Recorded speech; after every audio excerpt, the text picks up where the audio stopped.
आनी नहीं चाहिए, वरना वहीं खड़ा करता हूँ। हॉल के पैसे दिए तो वसूल करने हैं ना पूरे। सोना कोई मतलब जिसको नींद आ रही है तो मैं वहीं खड़े में डांस करा दूँ, ठीक है? ओके।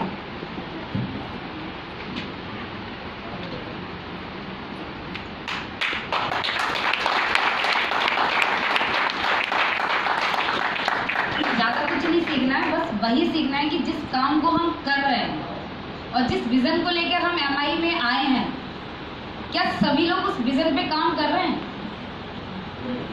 विजन सबके पास है, रीजन भी सबके पास है कि एमआई क्यों करना है। क्या उस विजन पे हम लोग काम कर रहे हैं? जैसे कुछ लोगों का विजन है कि नॉमिनेशन फैसिलिटी है, कुछ लोगों का विजन है कि बच्चों की एजुकेशन अच्छी करानी है, कुछ लोगों को अपने ड्रीम्स पूरे करने हैं। अभी लास्ट में मैं कुछ लोगों से क्वेश्चन आंसर भी करूंगी, लेकिन क्या हम लोग उस चीज पे प्रॉपर तरीके से काम कर रहे हैं? सिर्फ और सिर्फ एमआई को ज्वाइन किया है और सिर्फ एमआई का टैग लगाया है कि हम लोग एमआई कर रहे हैं। क्या सिस्टमेटिक कर रहे हैं? अगर हम लोगों को पता है कि एमआई में बहुत पैसा है और हम एमआई से अपनी लाइफ में चेंज ला सकते हैं, लेकिन फिर भी सिस्टमेटिक काम नहीं कर रहे हैं, नहीं कर रहे हैं ना? तो सिस्टमेटिक काम कैसे करना है और उस सिस्टमेटिक काम करने की हमारी लाइफ में किस किस चीज की नीड होनी चाहिए और कैसे प्रॉपर करना है, सिर्फ उसी चीजों पे बात करूंगी और कोशिश करूंगी कि आप लोगों की सारी चीजें क्लियर हो जाए, ठीक है? ओके। तो पहली स्लाइड हमारी by direct selling. Direct selling ही क्यों? क्योंकि हम लोग ऑलरेडी कहीं ना कहीं कोई जॉब, कोई प्रोफेशन, कोई बिजनेस कर रहे हैं ना? सोर्स ऑफ इनकम सबके पास है, दाल रोटी सबकी अच्छे से चल रही है, लेकिन फिर भी डायरेक्ट सेलिंग में एमआई को चूज किया तो क्यों? Because it is safe business. कितने लोग इस बात को एग्री करते हैं कि ये बिजनेस सेफ है? सभी एग्री हैं?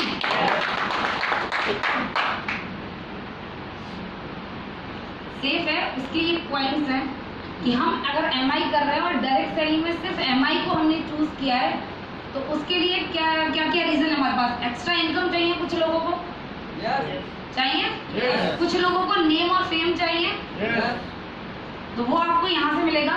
और एक बहुत अच्छा पॉइंट है पर्सनालिटी डेवलपमेंट, जो शायद किसी जॉब, किसी बिजनेस, किसी प्रोफेशन में नहीं होता।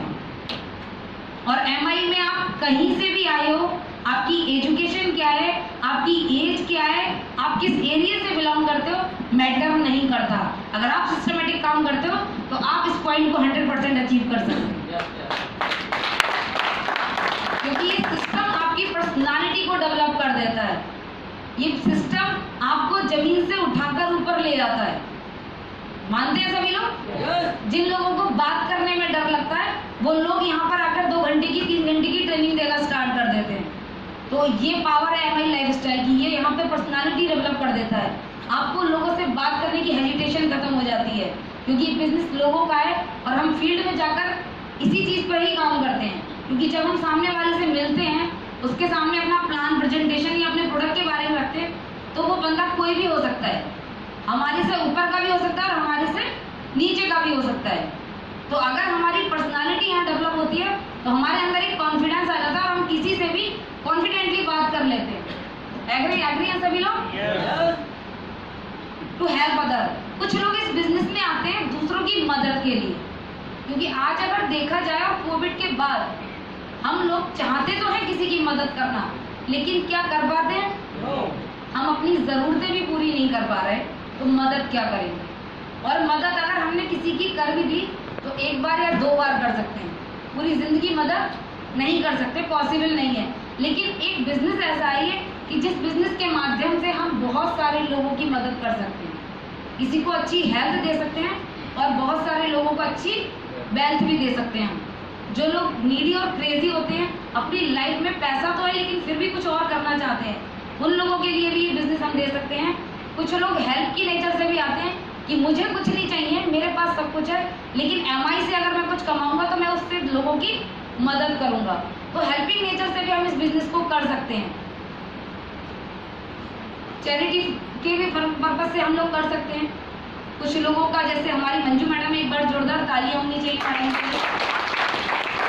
मैडम अपने घर में सक्षम है, सब कुछ है, लेकिन उनका सिर्फ एक ही पर्पस है कि मैं गरीब बच्चों का स्कूल जो चला रही हूँ, अभी मैं छोटे स्तर पर चला रही हूँ, लेकिन MI से मैं इतनी इनकम चाहती हूँ कि यहाँ से मैं गरीब बच्चों के लिए एक अच्छा स्कूल बनवा दूँ जो मेरे ना रहने के बाद भी उन बच्चों के लिए प्रॉपर पैसा आता है और उनकी एजुकेशन बंद नहीं होनी चाहिए। तो हम इस पर्पस से भी इस बिजनेस को कर सकते हैं। बी अ बेस्ट स्पीकर, जैसा अभी कुछ लोगों ने बोला कि मुझे बिजनेस एज ए हार्वेस्ट को जाना है, इसलिए मुझे बिजनेस करना है, बोला था ना अभी एक शख्स ने। तो आप ये बिजनेस इस पर्पस से भी कर सकते हैं। और इस बिजनेस का, इस पॉइंट का लाइव एग्जांपल हमारे बिजनेस में जो सभी लोग जानते हैं, हमारे dynamic leader Harshvardhan Jain sir, जो सर स्टेज पर आकर अपनी बात नहीं कर सकता, आज पूरे इंडिया में छाया हुआ है सिर्फ और सिर्फ MI और हार्वेस्ट की वजह से। और दूसरा सर दीपक बजाज, जो अभी अभी डायमंड एग्जीक्यूटिव बने हैं, सभी लोग जानते हैं ना। तो प्रॉपर सिस्टम से काम किया उन्होंने, तो ये बिजनेस आपको कहां से कहां पहुंचा सकता है आप सोच भी नहीं सकते। बस जरूरत है कि किस तरीके से हमें इस बिजनेस को करना है। आप सभी के पास रीजन तो है कि काम करना है, MI करना है, और आप लोगों ने ये देख भी लिया कि MI में क्या हो सकता है, क्योंकि बहुत सारे लोगों की जिंदगियां चेंज हुई हैं, लेकिन फिर भी सिस्टमेटिक और प्रॉपर तरीके से हम लोग काम नहीं कर रहे। उसका तरीका है कि हम लोग कंटिन्यू काम नहीं कर रहे। सबसे बड़ी प्रॉब्लम क्या है कि कंटिन्यू काम नहीं कर रहे। विजन भी पता है और रीजन भी पता है कि क्यों करना है, लेकिन फिर भी कंटिन्यू नहीं है। तो आप लोगों को क्या लगता है कि जो आपके ड्रीम्स हैं या जो आप टारगेट लेकर MI को आपने ज्वाइन किया कि अगले 5 साल में उस तक पहुंचेंगे? इतना सन्नाटा क्यों? आप लोग जिस चीज को सोचकर MI में आए हैं, क्या लगता है अगले 5 साल में उस चीज पे MI में पहुंचेंगे? हाँ, धीरे धीरे लेवल चेंज हो जाएंगे। जो TC है वो ATC, DTC, ZTC, maximum STC पहुंच जाएंगे 5 साल में। लेकिन जिस टारगेट को लेकर आप यहाँ आए हैं, जो सोच आपकी है, जो फैमिली सिक्योरिटी आप देना चाहते हैं, आप अपने बच्चों को एक अच्छी एजुकेशन देना चाहते हैं, तो क्या लगता है कि आप लोग जिस स्पीड से काम कर रहे हैं, क्या अगले 5 सालों में आप वहाँ पहुँचेंगे? अपने आप से इस क्वेश्चन को करिएगा और एक बार सोचिएगा कि MI में है तो बहुत कुछ और चाहिए भी बहुत कुछ, लेकिन क्या हम जिस तरीके से काम कर रहे हैं, क्या हम जिस डेडिकेशन से काम कर रहे हैं, अगले 5 साल में क्या हम वहाँ पहुँचेंगे? फैमिली सिक्योरिटी सबको चाहिए, क्या फैमिली को इन्वॉल्व हम सबने किया है? अगर हम बच्चों की एजुकेशन की भी बात करें कि हमें अपने बच्चों को एक अच्छी एजुकेशन देनी है, तो क्या आपको लगता है अगर हम 12th तक की भी बात करें, स्कूलिंग की भी बात करें, एक अच्छे स्कूल में भेजने के लिए एक बच्चे की मिनिमम कंडीशन 1 लाख रुपए पर ईयर की आती है आती है ना। और अगर हम कॉलेज में भेजना चाहते हैं, किसी कोर्स को कराना चाहते हैं, अच्छे इंस्टीट्यूट से कराना चाहते हैं, मिनिमम 5 लाख रुपए साल का खर्चा आता है ना। और आप लोग, जो लोग अपने बच्चों की एजुकेशन को लेकर अगर इस बिजनेस में आए हैं, तो उसको सोचे कि आपका बच्चा को आपको कहाँ डालना है, उसकी क्या फीस है। तो आपको अगर MI से चलेंगे तो आप कितना बिजनेस आपको यहाँ से चाहिए, ताकि आप उस इनकम पे पहुंचे और अपने बच्चों के सपनों को पूरा कर सकें। टारगेट बनाना ही मैटर नहीं करता, सिर्फ स्टेज पे आकर बोलना मैटर नहीं करता। आप जिस चीज को चाहते हो, MI उससे दोगुना देने के लिए तैयार है, लेकिन क्या आप लोग उस डेडिकेशन के साथ काम कर रहे हैं? क्या प्रॉपर लिस्टिंग, प्रॉपर प्लानिंग पे एग्जीक्यूट कर रहे हैं? नहीं कर रहे हैं। आप लोग नॉमिनेशन फैसिलिटी को चाहते हैं, लेकिन क्या आपको लगता है कि जब तक आपकी फैमिली बिजनेस में इन्वॉल्व नहीं होगी, आपकी फैमिली बिजनेस में एक्टिव नहीं होगी, तो क्या उस फैसिलिटी का फायदा ले पाएगी? किसी भी चीज को सीखने में वक्त लगता है। अगर आज हम जितने डिस्ट्रीब्यूटर बैठे हैं, उन्होंने इस बिजनेस को स्टार्ट किया, अभी आपको भी सीखना है, तो आप ये चीज सोचिए कि जब हमारी फैमिली इसमें इन्वॉल्व होगी, उसे भी तो ये बिजनेस सीखना है। क्या एकदम से सब कुछ सीख जाएगी? लेकिन अगर हम अभी से इस बिजनेस की चर्चा करके चलेंगे, इस बिजनेस के प्रोग्राम्स उनको दिखाते हुए चलेंगे, तो इन फ्यूचर अगर कोई भी प्रॉब्लम्स आती है, तो आपकी फैमिली को सीखने की जरूरत नहीं पड़ेगी। एक बार अपने आप से क्वेश्चन करके इस चीज पर सोचने की जरूरत है कि जिस चीज के लिए हम यहाँ आए हैं, जो हमारा टारगेट है, उस चीज के लिए कितना काम कर रहे हैं। तो जब तक आप लोगों का ये चीज अंदर से नहीं गवाही देगा कि हाँ मुझे ये चाहिए और मुझे अब पूरे डेडिकेशन के साथ काम करना है, तब तक एमआई से कुछ मिलने वाला नहीं है, क्योंकि एमआई 2-10 ऐसे ही नहीं देती है। समझ में आ रहा है सभी लोगों को? एग्री करते हैं आप लोग इस बात से? ईयरली रिटायरमेंट, यहाँ कुछ गवर्नमेंट जॉब वाले भी बैठे हैं ना? पता है रिटायरमेंट क्या होता है? अच्छा, कोई गवर्नमेंट जॉब वाला बंदा खड़ा होकर बताएगा रिटायरमेंट क्या होता है? सर डरने की कोई बात नहीं है, बैठे हैं कोई गवर्नमेंट जॉब वाले खड़े होकर बता सकते हैं कि रिटायरमेंट क्या होता है। काम से इस्तीफा, जहाँ जो कमा रहा है बस ब्रेक, और लास्ट में एक नारियल दे दी जाता है, घर जाकर सिर पर फोड़ लो, क्योंकि उस एज तक बाल तो चले ही जाते हैं, तो नारियल आसानी से फूटता है। रिटायरमेंट होता है, बंदे को रिटायर कर दिया जाता है, इनकम खत्म, घर जाओ। और आज के हालात ये हैं कि जब तक आप जॉब कर रहे होते, आपकी फैमिली आपको सैल्यूट करती है, चाहे आपके बच्चे हो या कोई भी हो या आपका रिलेटिव हो। जिस दिन आप रिटायरमेंट हो जाते हैं, आपके पास इनकम 0 हो जाती है, उस दिन आपके बच्चे आपको पूछते नहीं। और ये हकीकत है, ये हम सबको एक्सेप्ट करना चाहिए। तो जो जॉब वाले लोग हैं वो अभी से इस बिजनेस में अपना रिटायरमेंट बहुत अच्छे से कर सकते हैं, ताकि जब वहाँ से रिटायर हो तो यहाँ से ऑलरेडी रिटायर हो, वहाँ की इनकम खत्म हो जाएगी, लेकिन यहाँ से जब आप रिटायर होंगे तो यहाँ की इनकम आपको पर मंथ बढ़ती हुई मिलेगी। जॉब से रिटायर होते इनकम खत्म हो जाती है, क्योंकि आप आज के हालात ये पेंशन तो है नहीं। जो लोग 2004 से पहले के लगे हुए उनको पेंशन है, बाकी किसी को पेंशन नहीं है, फैमिली मेंबर को जॉब भी नहीं है। लेकिन यहाँ अगर आप 5 साल काम कर लेते हैं तो आपका रिटायरमेंट इतना खूबसूरत होता है कि पेंशन फिक्स होती है, लेकिन यहाँ कोई फिक्स नहीं होती है, आपकी एवरी कट ऑफ इनकम बढ़ती हुई आती है।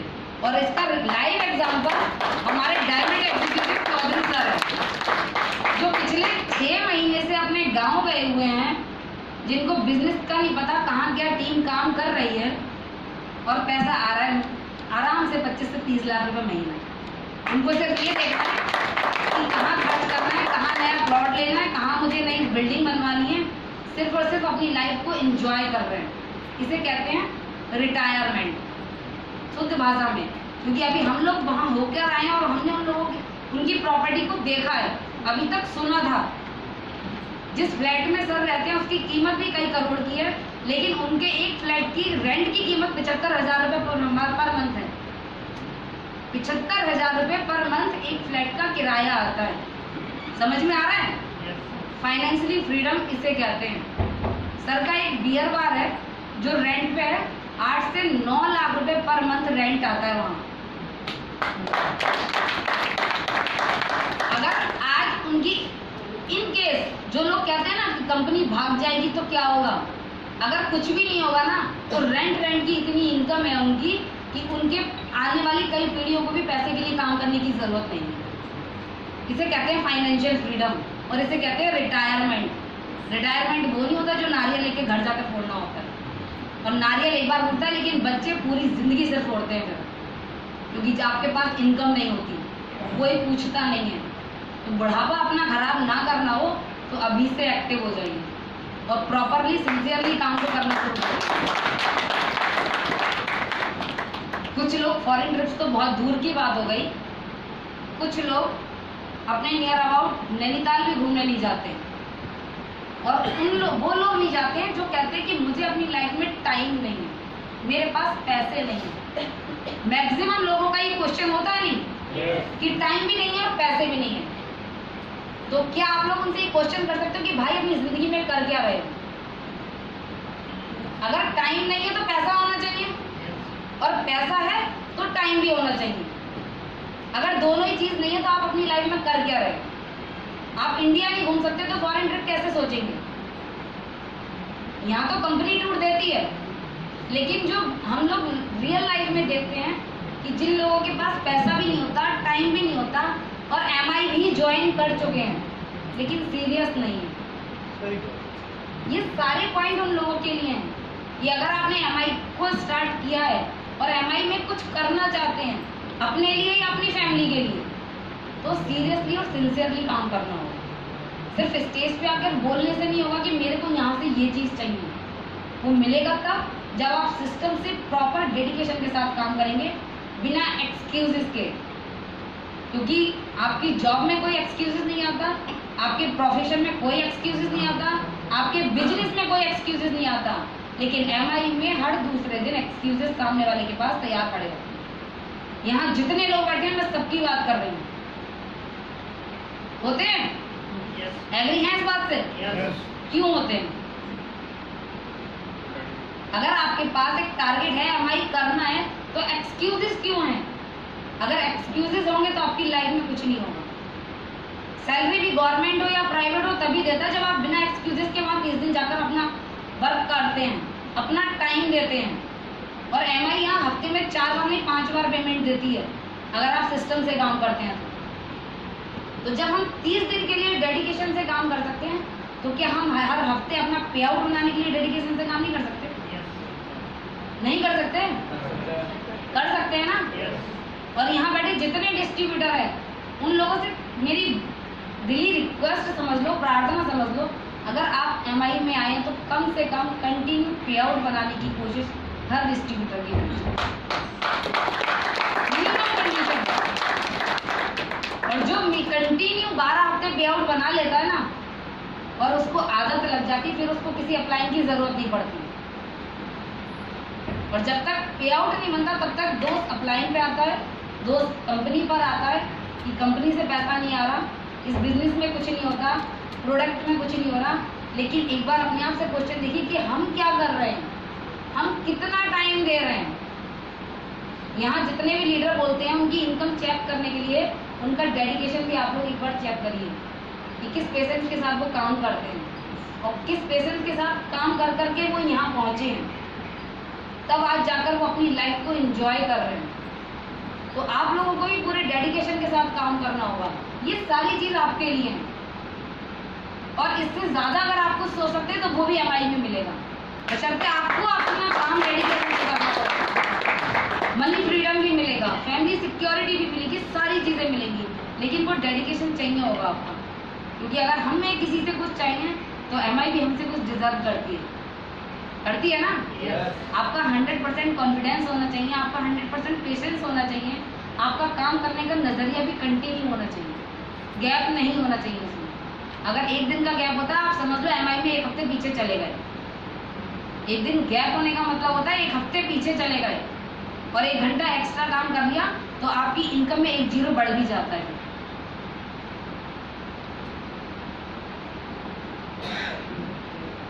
ये पॉइंट हमारे सभी डिस्ट्रीब्यूटर के लिए। बिजनेस तो स्टार्ट करते हैं, मीटिंग्स में भी आते हैं, सब कुछ अच्छा लगता है। जहां 4 से 5 लोगों के कमेंट सुने या नो सुनी, कुछ नहीं होता है एमआई में। जो लोग पहले जुड़ जाते हैं उन्हीं की इनकम आती है, बाद में आने के बाद कुछ नहीं होता, गिव अप कर देते हैं। होता है, कितने लोगों के साथ ऐसा हुआ है। और इस हॉल में भी ऐसे बहुत सारे लोग बैठे हैं, मैं नाम नहीं बोलूँगी, जिन्होंने बिजनेस स्टार्ट किया है, इनकम ली है, लेकिन बीच में अगर कुछ भी प्रॉब्लम आई, काम नहीं किया, लोगों ने कुछ भी बोला, तो बिजनेस बंद। क्योंकि उन लोगों को लगता है ये हमारा बिजनेस नहीं, हमारी अपलाइन का बिजनेस है। अपलाइन आएगी, बात करेगी, अपलाइन मोटिवेट करेगी, अपलाइन दोबारा से काउंसलिंग करेगी, फिर चलो देखते हैं, सब करते हैं। और जितने भी लोग इस बिजनेस को अपलाइन का बिजनेस समझते हैं, मैं स्टेज से चैलेंज करती हूँ कि वो लोग अपनी जिंदगी में कामयाब नहीं हो सकते।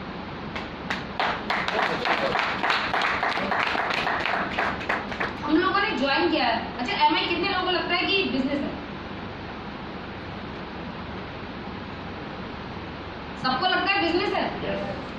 तो क्या बिजनेस हम किसी के अंडर में करते हैं या सेल्फ करते हैं? सेल्फ करते हैं ना, तो फिर हम अपलाइन में डिपेंड क्यों होते हैं? बहुत सारे लोग ऐसे हैं जो नियर अबाउट टीसी हैं, टीसी हो चुके हैं, लेकिन बंदे को प्लान नहीं करना सीखना, प्लान देना ही नहीं है। अपलाइन आएगी, प्लान होगा, अपलाइन आएगी, फॉलो होगा, अपलाइन आएगी तो काम होगा, अपलाइन नहीं आएगी तो काम नहीं होगा। क्योंकि काम अपलाइन आएगी, काम होगा तो पेमेंट तो अपलाइन के अकाउंट में जाएगा, हमारे अकाउंट में तो कुछ आता नहीं। बिजनेस तो अपलाइन का है, हमारा बिजनेस तो है नहीं। ऐसा ही है ना, अपलाइन का बिजनेस है, अपलाइन के अकाउंट में पैसे आते हैं, तो हम क्यों काम करें? हम तो नौकरी करेंगे, 30 दिन बाद जो पैसे मिलेंगे। कई बार सरकार 3-3 महीने की रोक भी लेती है, लेकिन फिर भी हम कंटिन्यू करते हैं। करते नहीं करते हैं? भाई कई बार ऐसा केस होता है कि गवर्नमेंट सैलरी रोक लेती है, पता होता है कि 3 महीने बाद मिलेगी, लेकिन फिर भी 3 महीने अपने खर्चों को मैनेज करते हुए उस नौकरी पे हम जाते हैं पूरे डेडिकेशन के साथ। लेकिन यहाँ अगर थोड़ी सी दिक्कत आई तो हमारा बिजनेस नहीं है, अपलाइन का बिजनेस है। ये सारे पॉइंट आपको सोचने वाले पॉइंट हैं कि अगर हम एमआई में आए हैं और एमआई करनी है तो सारी प्रॉब्लम को हमें फेस करना है, क्योंकि बिजनेस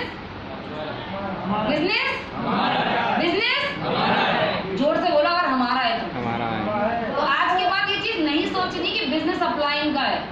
और यहाँ जितने भी लोग बैठे हैं अपने आप से कमिटमेंट करिए कि आज के बाद हमारी अपलाइन हमारा प्लान नहीं करेगी। समझ में आ रहा है? अगर आप कामयाब होना चाहते हो तो, अगर वाकई में अपनी लाइफ में कुछ करना चाहते हो तो प्लान अपलाइन नहीं करेगी आपका, क्योंकि आप लोग इस बिजनेस में कहीं ना कहीं स्टार है, सुपर स्टार है, राइजिंग स्टार है, टीसी है, एटीसी है, रैंक अचीवर है। तो अब आपका काम है प्लान देना। अगर प्लान भी अपलाइन देगी, फॉलो भी अपलाइन करेगी, क्लोजिंग भी अपलाइन करेगी, तो फिर अपलाइन जो है ना अपने ही अकाउंट में लगाएगी फिर उसकी आईडी। एग्री है इस बात से? क्योंकि अपलाइन ही तो आ रही है सपोर्ट करने के लिए। और जो लोग जल्दी सर्व हो जाते हैं वो लोग जल्दी स्टेज का हिस्सा बनते हैं, इस चीज को ध्यान रखना। और जो लोग अपलाइन पर डिपेंड होते हैं उनको बहुत साल लग जाते हैं पहले रैंक अचीव करने में। और ये चीजें आप लोगों को खुद से सोचने वाली हैं कि बिजनेस हमारा है तो हमें अपने दम पर करना है। और आप लोग लकी हो कि आपकी अपलाइन आपकी नियर अबाउट है। समझ रहे हो आप लोग लकी हो कि आपकी अपलाइन आपके पास की है। अगर मैं बात करूं तो मेरी अपलाइन यहाँ से 1600 किलोमीटर दूर की थी, तो स्टार्टिंग में भी 3 महीने में सर आते थे, 6 महीने में आते थे। और पिछले 1 साल से आप लोग देख रहे हो कि कितना चौधरी सर को आपने यहाँ देखा है। और आप लोग बता सकते हो कि मैंने कितनी जीटीएस यहाँ छोड़ी है। एवरी थर्सडे आती हूँ ना, मैं नहीं आऊंगी जीटीएस होगी? जितने लोग आ रहे हैं उतने आएंगे ना, क्योंकि किसी को नहीं पता मैं आ रही हूँ या नहीं आ रही हूँ। लेकिन मेरा बिजनेस है, मेरी टीम है, मेरी टीम को मेरी जरूरत है तो मुझे आना है। अब चौधरी जी की जरूरत नहीं है, ये मेरी जरूरत है। तो जब मैं अकेले लेडीज होकर आ सकती हूँ तो आप लोगों का खुद का बिजनेस नहीं है। दिक्कतें आ रही है क्योंकि बिजनेस है, फ्लैट नहीं चलता बिजनेस, नौकरी नहीं है। जो सीधी 30 दिन की नौकरी करी, सैलरी फिक्स है 5000 या 50000, बिजनेस है ही है। तो बिजनेस में अप एंड डाउन आते हैं, कभी भी आ सकते हैं, कहीं भी आ सकते हैं, किसी भी बिजनेस में आ सकते हैं। लेकिन गिव अप नहीं करना है, हमें कंटिन्यू काम करना है।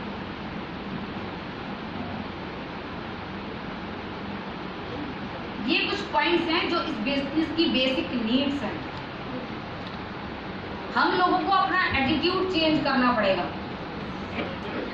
एटीट्यूड समझ में आ रहा है? एटीट्यूड का मतलब होता है कि मेरा काम नहीं, मेरी अपलाइन का काम है। मैं नीचे वाले बंदे से बात नहीं कर सकता।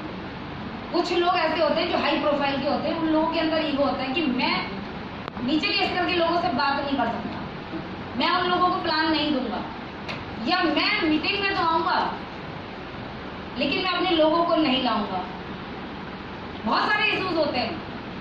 तो इस बिजनेस में आने के बाद आपको अपने आप को सरेंडर करना पड़ेगा। अगर आपकी अपलाइन बोलती है आपको मीटिंग में आना है तो आना है, आपको ड्रेस कोड में आना है तो आना है, आपको लिस्ट बनानी है तो बनानी है, आपको अपने लोगों से बात करनी है तो करनी है। कुछ भी जो आपकी अपलाइन बोल रही है वो आपको करना है, चाहे आप अपनी फील्ड में कितने भी बड़े सब इंस्पेक्टर हो। समझ में आ रहा है? और यहाँ बहुत सारे लोगों ने हमारे सब इंस्पेक्टरों को भी सुना है। वो अपनी फील्ड के सब इंस्पेक्टर हैं, यहाँ के सब इंस्पेक्टर नहीं है। यहाँ उन्हें वही करना है जो अपलाइन बोलेगी। तो अपनी फील्ड को यहाँ से कंपैरिजन नहीं करना है। अपने एटीट्यूड को चेंज करोगे तभी आज वो इस स्टेज का हिस्सा हैं। जो लोग एटीट्यूड में रहते हैं वो सिर्फ अपना एटीट्यूड अपने घर में ही दिखा सकते हैं, बाहर उनकी कोई पहचान नहीं होती। समझ में आ रहा है? Yes. अपनी ईगो को भी किल करना पड़ेगा। कुछ लोगों के अंदर होता है कि मैं अपनी लाइफ में कामयाब हूँ, सक्षम हूँ, मेरे घर में सब कुछ है, लेकिन अगर किसी उनसे छोटे बंदे ने या नीचे के स्तर के बंदे ने उनसे नो बोल दिया, उनकी ईगो को हर्ट हो जाए। होता है इस साले के पास है तो कुछ नहीं, बात मेरे से ऐसे कर रहा है, मैं आज के बाद इससे बात नहीं करूंगा। कुछ भी हो जाए सर, मैं दोबारा नहीं बात करूंगा इस बंदे से, इसलिए ऐसे बोला कैसे। अगर नेटवर्क बनाना है तो इन सारी चीजों को किसी जगह पे ले जाकर और दफन कर दीजिए, क्योंकि ना ही तो यहाँ एटीट्यूड काम करेगा ना ईगो काम करेगी। इसने मुझसे ये बोल दिया मैं यहाँ काम नहीं कर सकता, मैं इससे बात नहीं कर सकता। आपको यहाँ काम करना है तो हर बंदे के साथ रिलेशन बना करके काम करना होगा। सामने वाला कुछ भी बोल रहा है, आपको सिर्फ और सिर्फ स्माइल करके उसका थैंक्स ही बोलना है। समझ में आ रहा है? ईगो नहीं रखना है, क्योंकि पता नहीं कब वो बंदा दोबारा वापस आकर आपके साथ काम करने लगे। और बहुत सारे केस ऐसे होते हैं कि हम इससे बात नहीं करेंगे, इसने मेरे से ऐसे बोला, आपकी ईगो के कारण वो आपका बंदा जो आपकी रिलेशन में था, जो आपके टच में था, कहीं और जाकर एमआई करने लगा। और ऐसा हुआ है और ऐसा होता है। तो किसी के साथ भी हमें रिलेशन को खराब नहीं करना है। उसने कुछ भी बोला, हो सकता है पता नहीं, कई बार ऐसा होता है कि हम अच्छे मूड से बैठे हैं सामने वाले के सामने, वो किसी टेंशन में बैठा है और उसने अपना फ्रस्ट्रेशन आपके ऊपर निकाल दिया, कुछ भी बोल दिया, लेकिन जरूरी नहीं है कि उसकी दिली भावना ये थी कि वो आपको हर्ट करे। समझ में आ रहा है? उसका टारगेट नहीं था आपको हर्ट करना। तो किसी भी चीज को दिल पर नहीं लेना है, सिर्फ ये सोचना है कोई बात नहीं सर, अभी आपका मन नहीं है, कोई बात नहीं, जब आपका मन हुआ तब हम बात करेंगे, तब मिलेंगे। लेकिन कम्युनिकेशन किसी से नहीं खराब करना। फिर विश्वास बनाकर काम करना। किसी भी बंदे का अगर पेमेंट आया है तो उसकी आईडी पर लगना चाहिए, चाहे 1000 आया, 10,000 आया या 1 लाख आया, मैटर नहीं करता। अगर किसी का पेमेंट आया है तो उसकी आईडी पर लगना चाहिए। बहुत सारे लोग यहीं मार खा जाते हैं, क्योंकि सामने वाला आपको देखकर पैसे दे रहा है, उसने कंपनी को नहीं देखा है। आपने जो बताया वो उस चीज को देख करके पैसे दे रहा है आपको, आपके विश्वास पर, आपकी उम्मीदों पर ये पैसा दे रहा है, तो उसका पैसा उसकी आईडी पर लगना चाहिए। और हमारी क्लोजिंग जो है फ्राइडे नहीं होती। ये सभी डिस्ट्रीब्यूटर से मेरी रिक्वेस्ट है, ये माइंड से अपने निकाल दीजिए कि हमारी क्लोजिंग फ्राइडे को होती है। हमारी क्लोजिंग फ्राइडे को क्लोज होती है, फ्राइडे को क्लोज होती है। पूरी वीकली की क्लोजिंग जो होती है फ्राइडे को क्लोज होती है। पेमेंट लाने के बाद भी अपनी पॉकेट में रखना नहीं है। मंडे है, ट्यूसडे, वेडनेसडे, थर्सडे, कोई भी दिन आप कभी भी पेमेंट भेजेंगे शॉपिंग पे तुरंत लगेगा। तो फ्राइडे तक जेब में नहीं रखना, क्योंकि लक्ष्मी ऐसी चीज है जो बहुत चंचल होती है। अगर आपकी जेब में पैसा है तो खर्च होना ही होना है, और अगर खर्च हो जाता है तो बहुत जल्दी से अरेंज नहीं हो पाता है, दिक्कत आ जाती है। आप हो सकता है वो जेन्युइन प्रॉब्लम हो आपके पास से, जो पैसा वो खर्च हो गया, लेकिन सामने वाला आपके ऊपर से विश्वास खो देता है। और विश्वास एक ऐसी चीज है, अगर एक बार चला गया तो वापस नहीं आता है। तो कोशिश करनी है, किसी का भी पेमेंट आया है तुरंत लगवाना है। किसी को प्रोडक्ट का अगर हमने कमिटमेंट किया है तो टाइमली उसको प्रोडक्ट भी अवेलेबल कराना है, क्योंकि ये बिजनेस हमारा इन्हीं चीजों पे टिका हुआ है। समझ में आ रहा है सभी लोगों को? Yes. किसी को हर्ट नहीं करना है, डोंट हर्ट एनीवन। हमें किसी को हर्ट नहीं करना है।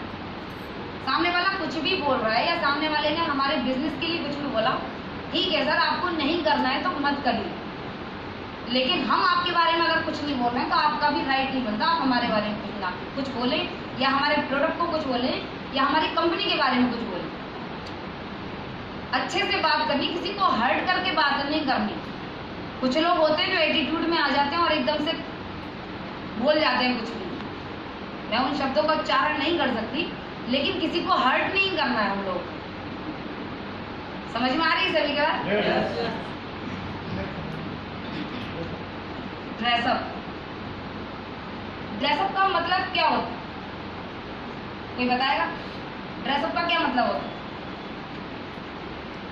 वैसे भी हम लोग एमआई के अलावा भी अगर हम बिजनेस जॉब प्रोफेशन करते हैं तो ड्रेस में ही रहते हैं। कपड़े सभी लोग पहनते हैं, लेकिन यहाँ अगर ये स्लाइड ली है तो ड्रेसअप क्यों?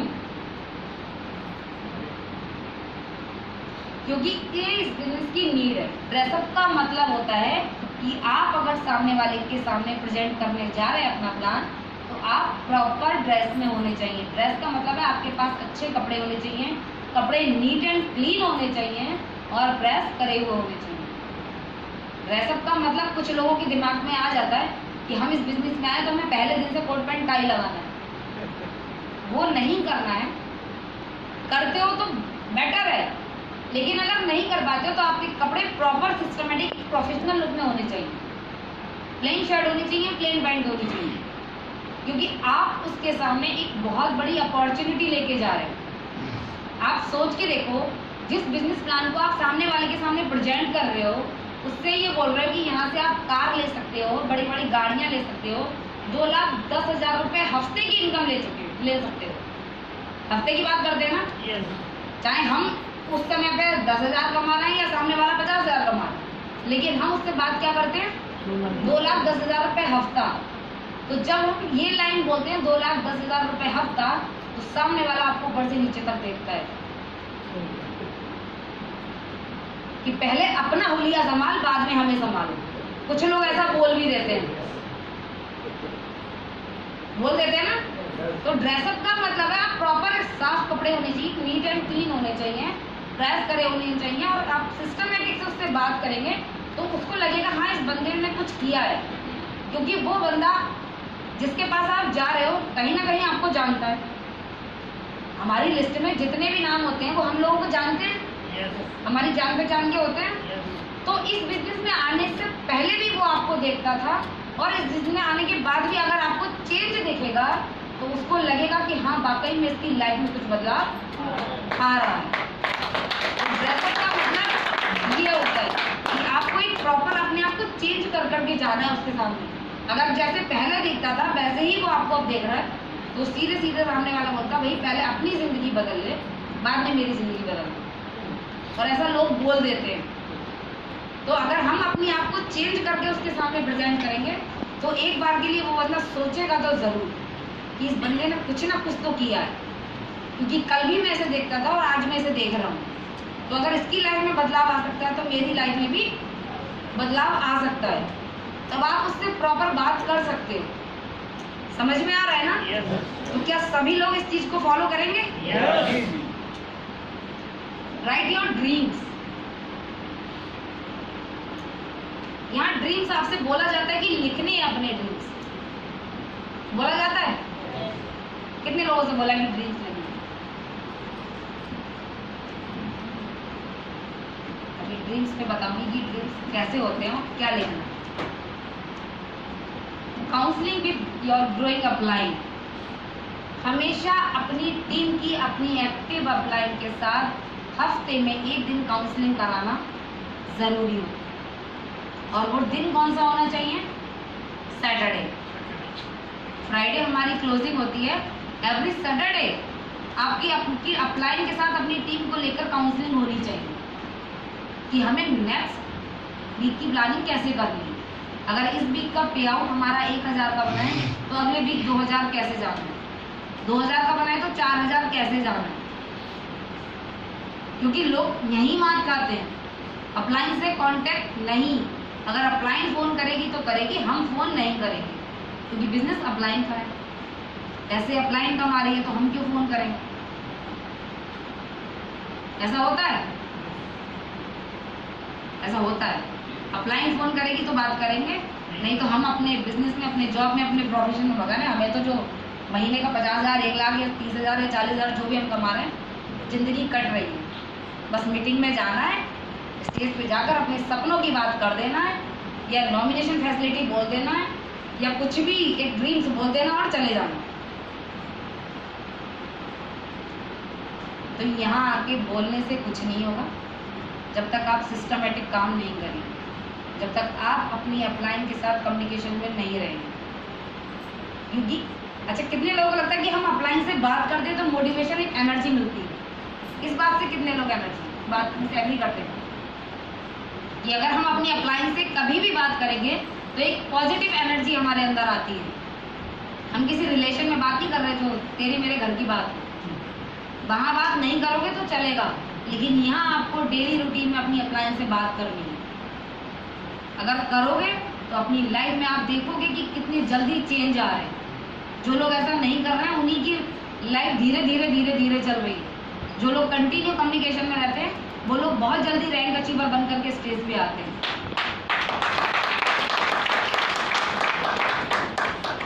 Always be positive. कंडीशन कुछ भी हो, हमेशा पॉजिटिव रहना। पे आउट बन रहा है तब भी पॉजिटिव रहना है, पे आउट नहीं बन रहा है तब भी पॉजिटिव रहना है। किसी कारणवश काम नहीं कर पा रहे हैं तब भी पॉजिटिव रहना है। काम हो रहा है तब तो पॉजिटिव है ही, लेकिन हर कंडीशन में पॉजिटिव रहना बहुत ज़रूरी है। क्योंकि जब तक हम पॉजिटिव नहीं होंगे, हम पॉजिटिव नहीं सोचेंगे, तो हमारी लाइफ में कुछ पॉजिटिव होने वाला है। समझ में आ रहा है? Yes. अगर कभी कोई दिक्कत आती है, हम काम नहीं कर पाए, पे आउट नहीं बना, तो निगेटिव नहीं होना है। सिर्फ एक ही चीज़ सोचनी है कि इस हफ्ते रह गया, अगले हफ्ते डबल बना। जो पिछले 15 दिन हमने काम नहीं किया या 1 महीने हमने काम नहीं करा, कहीं डिस्टर्ब थे, लेकिन अगले 1 महीने में इसको कवर करके डबल करना। वो तब होगा जब कंटिन्यू आप अपनी अपलाइन के कम्युनिकेशन में रहेंगे। समझ में आ रही है? Yes. डुप्लीकेशन तब होगा जब यहाँ बैठे जितने भी डिस्ट्रीब्यूटर हैं अपने आप को बदलने की कोशिश करें। हम नीचे वाले से तो उम्मीद करते हैं कि प्रॉपर ड्रेस कोड में आए, प्रॉपर प्लान करें, प्रॉपर सिस्टम फॉलो करें, लेकिन हम नहीं करेंगे। होता है ऐसा? नीचे वाले को बोल देंगे हम कि टाई वाई लगा के आना है, भाई टाइमली आना है। नीचे वाला बंदा मीटिंग में टाइम से पहुंचे, लेकिन अपलाइन 1 घंटे बाद आएगी, क्योंकि हमारी मीटिंग है ना। तो ऐसा नहीं करना है, क्योंकि आपकी टीम का बंदा आपको देख रहा है। जैसा आप करोगे वैसा वो करेगा। वो बाकी की लीडर्स को बाद में देखेगा, लेकिन पहले वो आपको देख रहा है कि आप कितना सिस्टम को फॉलो कर रहे हैं। और एक चीज और आप लोगों को बता दूं कि यहाँ बैठे जितने लोग अपनी अपलाइन से जो एक्सपेक्ट करते हैं, एक बार ये सोच कर देखिए कि आप भी किसी की अपलाइन है क्या, आप वो चीज कर रहे हैं? क्योंकि अपलाइन के ऊपर एलिगेशन लोग लगा देते हैं कहीं भी। अगर अपलाइन ने हमें टाइम नहीं दिया या हमारे प्लान के लिए मना कर दिया, कहीं बंदा गिरा हुआ है, कुछ भी उसको प्रॉब्लम है, तो हम नेगेटिव हो जाते हैं बहुत जल्दी कि मना कर दिया सर ने और मैंने इतने अच्छे बंदे का टाइम ले रखा था, और ये और कुछ भी इशूज आते हैं, बंदा नेगेटिव हो जाता है। तो क्या आप भी सोचिए, क्योंकि हर बंदे के नीचे मिनिमम 4 से 5 लोग तो होंगे। बहुत बड़ी अगर टीम की बात ना करूँ, तो आप भी किसी की अपलाइन हो। अगर आप चाहते हो आपकी अपलाइन एक्टिव हो, तो आपकी टीम भी चाहती है आप एक्टिव अपलाइन बनो। उसके लिए हर बंदे को प्रॉपर प्लान आना होना चाहिए। और आज के बाद कोई भी TC एंड एबव अपनी टीम में प्लान करने नहीं जाएगा। अगर जाएगा, प्लान नीचे का बंदा करेगा, सिर्फ अपलाइन फॉलो करेगी। अगर प्लान भी अपलाइन करेगी, फॉलो भी, तो सामने वाला बंदा आपका रिलेटिव है, वो आपको देख रहा है। जब इसे कुछ नहीं आता, इसका काम करने के लिए शिखर जी आ रहे हैं, इसका काम करने के लिए प्रदीप जी आ रहे हैं, तो मेरा काम करने के लिए भी शिखर जी और प्रदीप जी आएंगे। तो क्या आप लोगों को लगता है ऐसे काम बढ़ेगा? शिखर जी, डुप्लीकेशन इसीलिए जरूरी है कि आज हम आपकी अपलाइन आपको सपोर्ट कर रही है, क्योंकि जैसा वो कर रही वैसा आपको करना है। कल को टीम आपकी बनेगी, नेटवर्क आपका बनेगा, बिजनेस आपका बढ़ेगा, इनकम आपकी बढ़ेगी। अगर डिपेंड होकर के काम करोगे तो लाइफ में सक्सेस नहीं हो सकते।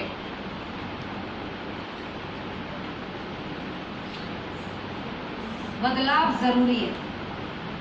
कितने लोग इस बात को एग्री करते हैं कि बदलाव जरूरी है? मोस्टली लोग करते हैं। आज से कुछ समय अगर हम पीछे जाएंगे तो हम लोग देखते थे कि पहले हम बैंक में जाते थे और लंबी लंबी लाइनें लगाना पड़ता था, होता था ऐसा? लेकिन जिन्होंने अपने आप को अपडेट किया, एटीएम आए, टाइम बचा लोगों का, अपने आप को चेंज किया, एटीएम का यूज किया, टाइम बचा। और जिन लोगों ने नहीं किया वो अभी भी लाइन में लगे रहते हैं। अभी भी बहुत सारे लोग ऐसे हैं जो बैंक जाकर ही काम करते हैं क्योंकि उन्होंने अपने आप को अपडेट नहीं किया। एटीएम आए, उसके बाद में और हम लोग अपडेट हुए तो हमारा मोबाइल से काम होने लगा। कहीं भी बैठे बैठे हम पेमेंट मंगवा सकते हैं और भेज भी सकते हैं। लेकिन ये चीज़ उनकी लाइफ में पॉजिटिव हुई और पॉसिबल हुई जिन्होंने अपने आप को अपडेट किया और अपने आप को बदलने की कोशिश की। क्योंकि ज़रूरी नहीं है जो आज से 10 साल पहले हो रहा था वही हम करेंगे, और अगर वही करेंगे तो हम वही रहेंगे जो 10 साल पहले थे, और आने वाले 10 साल बाद भी हम वही रहेंगे जहाँ थे। अगर हमें अपनी लाइफ में चेंज लाना है तो समय के साथ बदलाव बहुत ज़रूरी है। जैसे जैसे चीज़ें आती हैं हमें अपने आप को अपडेट करना पड़ेगा, क्योंकि हमें अपनी लाइफ में अगर आगे बढ़ना है तो इन सारी चीज़ों को अपने साथ लेकर चलना पड़ेगा। पहले हम कंप्यूटर पे काम करते थे, बहुत सारी जगह गिरती थी, होता था ना। फिर लैपटॉप आए, अब छोटा सा टैबलेट भी आ गया और मैक्सिमम काम हमारे फ़ोन पे भी हो जाते हैं ना। लेकिन ये सारी चीज़ें तब पॉसिबल हुई जब हम लोगों ने सीखने की लगन रखी और कोशिश की कि जो चीज़ नहीं आ रही है उसको हम एक्सेप्ट करें। क्योंकि बहुत सारे लोग आज भी ऐसे हैं जो इन चीज़ों को एक्सेप्ट नहीं करते हैं कि वही सही है जो हम कर रहे हैं, वही इतना बड़ा डिब्बा सामने रखा है, वही कुर्सी पे बैठ के ही काम करना है। उसको नहीं पता कि मोबाइल मेरी जेब में, मैं चलते बढ़ते कहीं भी कुछ भी काम कर सकता हूँ। तो अपडेट होना ज़रूरी है। पहले पोस्ट ऑफिस हुआ करते थे, 1 हफ्ता लगता था चिट्ठियाँ भेजने के लिए, लगता था। सोचते थे, चिट्ठियाँ लिखते थे, 1-2 दिन में वो लिखी जाती थी क्या लिखना है, फिर भेजा करते थे। आज एंगेजमेंट के साथ ही मोबाइल फ़ोन गिफ्ट हो जाता है, हो जाता है, तो चिट्ठियों की ज़रूरत ही नहीं पड़ती।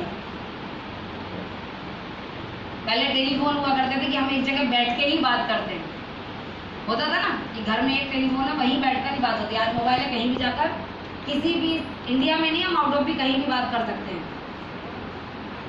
तो बदलाव ज़रूरी है।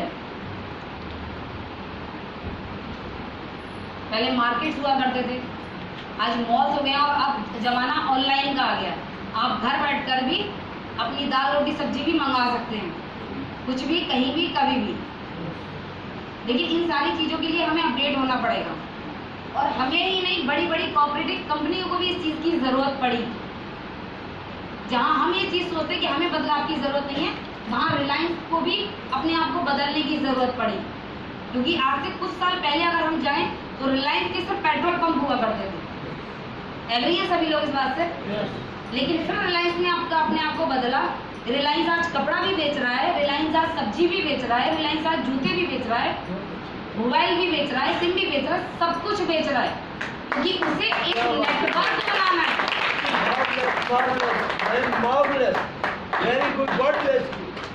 तो ये चीज़ हम लोगों को भी करनी है, क्योंकि इस चीज़ से एक मैसेज आता है कि जब रिलायंस को ये सब करने की ज़रूरत है, लेकिन ये बहुत सारे लोग ये सोचते हैं कि मैं जाकर मार्केट में प्रोडक्ट सेल नहीं करूँगा, मैं लोगों को जाकर एक पेस्ट के बारे में नहीं बताऊँगा, मेरी इंपॉर्टेंस खत्म हो जाएगी। मैं जाकर के फील्ड में अपने ऑयल के बारे में नहीं बताऊंगा, मैं लोगों से प्रोडक्ट के बारे में नहीं बात करूंगा, मैं प्रोडक्ट नहीं सेल करूंगा। अगर रिलायंस सब्जी बेच सकता है तो हम और आप रिलायंस के सामने हमारी क्या औकात है?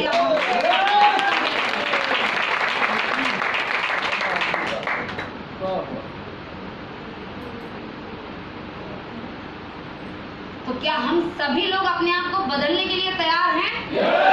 तैयार हैं? आज के बाद मुझे अपनी टीम में सब कुछ चेंज होता हुआ नजर आएगा। चेंज करेंगे भी और अपनी टीम में भी चेंज करने के लिए लोगों को प्रेरित करेंगे।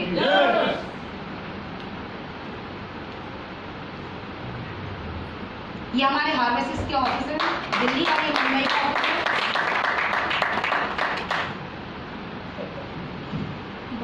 मार्केट में देखा है लोगों को टांग खींचता हुआ, ये ऊपर वाले दोनों एक दूसरे की टांग ही खींच रहे, लेकिन नीचे आके आपने देखा जहां इन दोनों ने सलाह की, एक टीम बनाई, वहां इन दोनों ने अलग अलग जाकर दोनों फूड को ले लिया,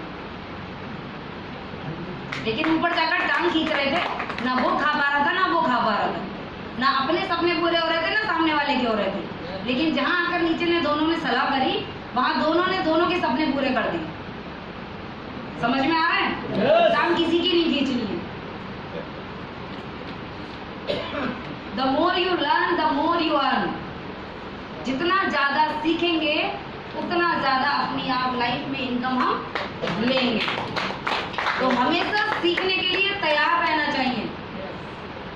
जरूरी नहीं है आज ये ट्रेनिंग हो गई आप सोचो कि अगले कट ऑफ के बाद फिर ये ट्रेनिंग वही चीजें बताई जाएंगी, हमें नहीं जाना। हर मीटिंग हर ट्रेनिंग में कुछ ना कुछ आपको नया मिलेगा। तो सीखने के लिए हमेशा तैयार रहना चाहिए, क्योंकि कभी भी कहीं भी कुछ भी सीखा जा सकता है।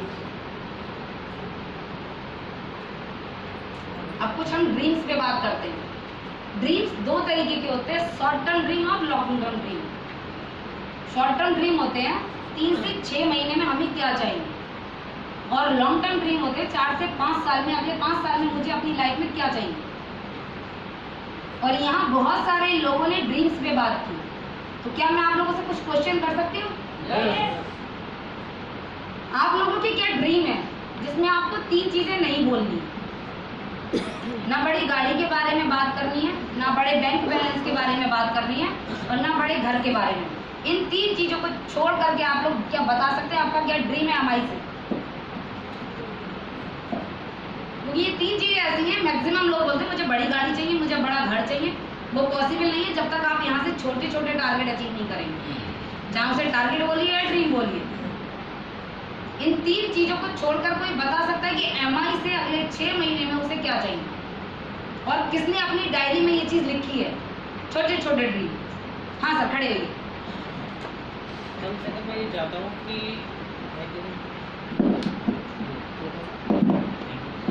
मैं चाहता हूँ कि कम से कम 6 महीने बाद कुछ तो आना स्टार्ट हो। कुछ नहीं, जब कुछ आना स्टार्ट होगा तब आगे जाके और सपने बढ़ेंगे। बात ही यही है सर। कुछ नहीं, एक फिक्स अमाउंट बनाइए, चाहे आप 5,000 रुपये मंथली बताइए, लेकिन एक फिक्स चीज होनी चाहिए कि क्या चाहिए। हाँ, कुछ में नहीं, कुछ 6 महीने बाद इतना तो हो जाए कि 5,000 की शुरुआत हो जाए। शुरुआत हो जाए मंथली इनकम। Monthly income. बहुत बढ़िया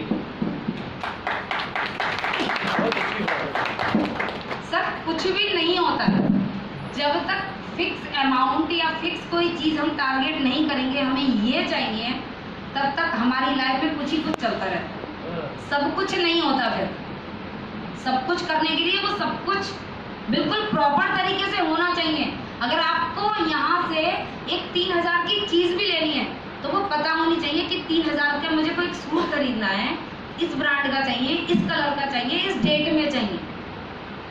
इसलिए कहा जाता है आपके राइट योर ड्रीम्स। अपने ड्रीम्स को लिखो कि अगले 3 से 6 महीने में क्या चाहिए आपको। अगर आपके बच्चे को एक 1500 की साइकिल भी चाहिए तो वो आपकी डायरी में नोट होना चाहिए। और यहाँ बैठे किसी की डायरी में आपके ड्रीम्स नोट नहीं है, और बात करते हैं हम सपनों की। मैं ब्लोटी सी बात कर रही हूँ। हम सभी को ड्रीम्स के बारे में बताते हैं ना। अगर हम नए बंदे से भी प्लान करते हैं तो उससे ड्रीम्स के बारे में बात करते हैं ना। तो ड्रीम्स का मतलब बड़ी गाड़ी, बड़ा घर या बड़ा पैसा नहीं होता है। ड्रीम्स का मतलब होता है कि जब आप एमआई में जुड़ रहे हैं, एमआई परिवार में आ रहे हैं, तो पिछले 1 साल से जो आपकी फैमिली किसी चीज की डिमांड कर रही है और आप उस चीज को नहीं कर पा रहे पूरा, क्योंकि मिडिल क्लास फैमिली में बहुत सारी प्रॉब्लम्स होती हैं। हम सोचते बहुत है लेकिन नहीं कर पाते, कहीं ना कहीं कुछ ना कुछ प्रॉब्लम्स आ जाती है। तो वो चीजें लिखनी है आपको कि अगर आपकी वाइफ आपसे एक साड़ी की भी डिमांड कर रही है, एक सूट की भी डिमांड कर रही है और आप उसे नहीं दिला पाए, तो आपका वो टारगेट होना चाहिए कि मुझे एमआई से इतनी इनकम लेनी है और इस ब्रांड का इस शोरूम से जाकर मुझे उसे साड़ी या सूट दिला।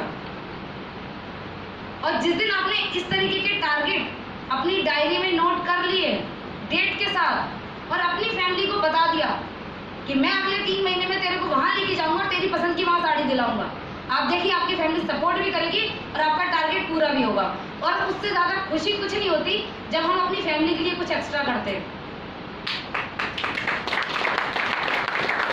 बड़ी गाड़ी बड़ा घर बात की चीजें होती हैं सर। जिस जमीन से हम उठ करके इस बिजनेस में आए हैं, जिन बेसिक नीड्स के लिए अगर हम अपनी वो नीड्स ही पूरी नहीं कर रहे हैं, अगर हम सोच रहे हैं बड़ी गाड़ी और काम भी सिस्टमेटिक नहीं कर रहे हैं, तो अगले 10 साल में भी गाड़ी नहीं आएगी। लेकिन जिस दिन आप ये छोटे छोटे टारगेट पूरे कर लेते हैं ना, चाहे वो 1000 रुपए का हुआ, 500 का हुआ, 2000 का हुआ या 4000 का हुआ, मैटर नहीं करता आपने यहाँ से 500 की चीज अचीव की। मैटर करती है आपने जो चीज पिछले 2 महीने से नहीं कर पा रहे थे, आपने वो MI से अचीव की। जब आप ये करते हो तो आपके अंदर एक खुद से कॉन्फिडेंस आ जाता है कि जब मैं 500 रुपए की चीज यहाँ से ले सकता हूँ, तो अगले 2 महीने में मैं 1500 की भी ले सकता हूँ, अगले 6 महीने में मैं 5000 की ले सकता हूँ, अगले 8 महीने के बाद 10,000 की चीज ले सकता हूँ। देन स्टार्ट होता है कि 20-25,000 50,000 की चीज हमें यहाँ से लेनी है।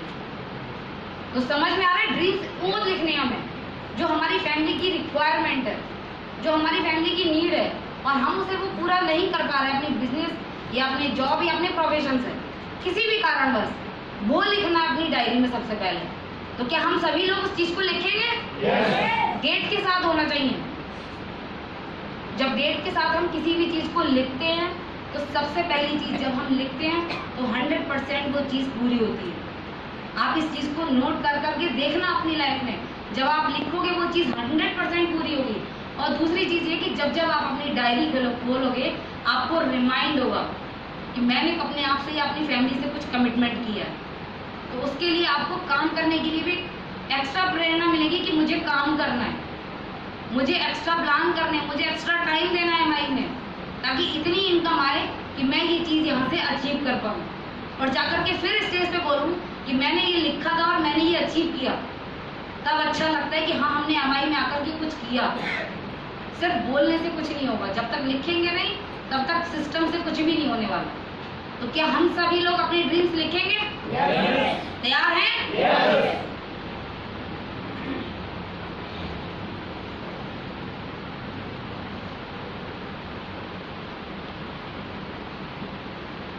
अब मैं अपने आपको कुछ अचीवमेंट दिखाती हूँ जो मैंने MI से यहाँ अचीव किया है। जब MI स्टार्ट किया था तब हमारे पास स्कूटर हुआ करता था, तो स्कूटर से वर्किंग स्टार्ट की। उसके बाद एक टारगेट रखा कि यहाँ से बाइक परचेज करनी है, तो पल्सर की बाइक अचीव की। बाइक अचीव हुई, काम को स्टार्ट किया, वर्किंग फ्लो में आई। यहाँ से एक टारगेट रखा गाड़ी लेनी है, फिर यहाँ से गाड़ी स्विफ्ट डिजायर परचेज की। जब डिजायर ली, डिजायर से बिजनेस को रन किया, लेवल चेंज हुआ। फिर यहाँ से होंडा WRV टॉप मॉडल, जो अभी भी बाहर नहीं है, सर्विस पे गई, अचीव की।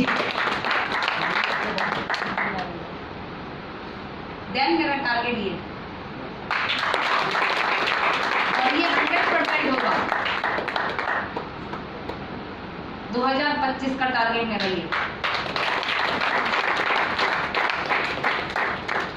और ये होगा 100% होगा। तो जब मेरे साथ होगा तो आप सबके भी साथ होगा, बशर्ते सिस्टम से काम करने की जरूरत है। समझ में आ रहा है सभी लोगों को? तो हम सभी लोगों को प्रॉपर सिस्टम से काम करना है, कंटिन्यू काम करना है, और अपना बिजनेस समझ करके करना है। किसका समझना है? अपना बिजनेस समझना है। अपने प्रोडक्ट यूज कर रहे हैं। बहुत सारे लोग ऐसे हैं कि मार्केट में तो जाके रिकमेंड करेंगे हर्बल पेस्ट, घर में रखा होगा कोलगेट। तो जितने भी डिस्ट्रीब्यूटर हैं, किसी के भी घर में जो प्रोडक्ट हमारे एलिमेंट्स और ऑन इन ऑन में आते हैं वही होने चाहिए। जो नहीं आती है चीज वो आप मार्केट से ला सकते हो, लेकिन जो प्रोडक्ट्स आते हैं वो घर में वही प्रोडक्ट्स होने चाहिए। क्योंकि अगर आप अपने बिजनेस के साथ गद्दारी कर रहे हो तो आप अपनी जिंदगी में कामयाब नहीं हो सकते। समझ में आ रहा है सभी को? तो आज के बाद किसी के भी घर में कोलगेट या पेप्सोडेंट नहीं दिखना चाहिए। अपना हर्बल बेस्ड होना चाहिए, ना नवरत्न दिखना चाहिए, चाहे अमिताभ बच्चन ऐड करे या धीरूभाई अंबानी ऐड करें। हम जो ऐड कर रहे हैं वो यूज करेंगे, क्योंकि उनके ऐड करने से हमें पैसा नहीं आ रहा, हमारे ऐड करने से हमें पैसा आ रहा है। तो हम वही प्रोडक्ट्स को यूज करेंगे। तो सारे लोग यूज करेंगे अपने प्रोडक्ट्स।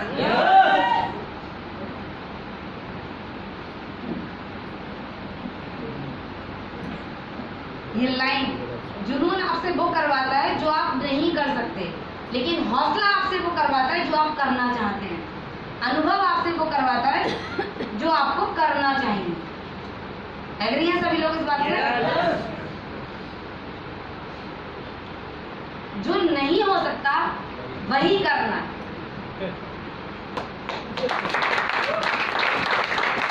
क्योंकि इस बिजनेस में आने के बाद लोग यही बोलते हैं कि ये नहीं चलेगा और ये नहीं होगा, बोलते हैं ना। जैसे हमने जो बिजनेस की स्टार्ट किया था और लोगों से जब गाड़ियों की बातें की तो कुछ लोगों ने कहा इसका स्कूटर भी बिक जाएगा, और उनकी जबान पे सरस्वती बैठी, स्कूटर बिक गया और बाइक आ गई। फिर कुछ लोगों ने बोला कि ज्यादा दिन की बात नहीं, बाइक नहीं चलेगी, तो वाकई में बाइक ज्यादा दिन नहीं चली और डिजायर आ गई। फिर कुछ लोगों ने बोला कि डिजायर ज्यादा दिन नहीं चलेगी, हो सकता है कुछ EMI भी इसकी जमा ना हो और उठ जाए, तो डिजायर तो 2.5 लाख किलोमीटर चली, उसके बाद WR भी आ गई। ये नजरिया उनके सोचने का था, हम पॉजिटिव सोचते तो हमारी लाइफ में पॉजिटिव हुआ। वो सामने वाला किसी भी नजरिए से बोलता है। अभी भी 1.5 साल पहले लोगों ने मेरे को कमेंट किया कि अब गाड़ी बिक जाएगी, अब मर्सिडीज उनके सामने आकर के खड़ी होगी। सामने वाला बंदा कुछ भी बोल रहा है, लोगों की बातों पे ध्यान नहीं देना है। आपकी जिंदगी, आपकी फैमिली, आपका डिसीजन होना चाहिए। क्योंकि लोग आपके घर में आकर के पूछने वाले नहीं है कि आपके बच्चों की फीस जमा हो रही है या नहीं, आपके घर में रोटी बनी है, चूल्हा जला है या नहीं। तो फिर हम लोगों के ऊपर अपना बिजनेस क्यों छोड़ देते हैं? क्यों छोड़ देते हैं? लोग हैं, बोलेंगे, आज भी लोग बोलते हैं। और मैं बताऊं मेरे बारे में कितना बोलते हैं। मैं अपनी लाइफ में सक्सेस हूँ, कितने लोग मानते हैं? सक्सेस हूँ, आज सिंगल हूँ लेकिन अच्छी इनकम पे हूँ, अच्छी पहचान है, अच्छा बिजनेस करती हूँ, लेकिन फिर भी लोग नहीं छोड़ते। लेकिन वो मुझे नहीं छोड़ते, मैंने उन्हें छोड़ दी। क्योंकि भगवान ने जवान सबको दी है, तेरी जैसी जवान तू जो बोल, लेकिन मुझे अपनी लाइफ में क्या करना है वो मुझे देखना है। अगर लोगों की बातों में आकर के हम अपना काम छोड़ेंगे तो लोगों का नुकसान नहीं होता, क्योंकि लोग चाहते हैं कि आप अपनी जिंदगी में कामयाब ना हो। क्योंकि फिर वो लोग सोचेंगे अगर आप कामयाब हो गए तो मैं आपसे नजरें कैसे मिला पाऊंगा। इसलिए लोग नहीं चाहते, और वो लोग कोई और नहीं होते, वो आपके अपने होते हैं जो आपको कामयाब होते हुए नहीं देखना चाहते। तो उन लोगों का नाम अपनी डायरी में जरूर लिख करके रखिए कि इन लोगों को करके दिखाना है। So wish you all the best. जय हिंद, जय भारत।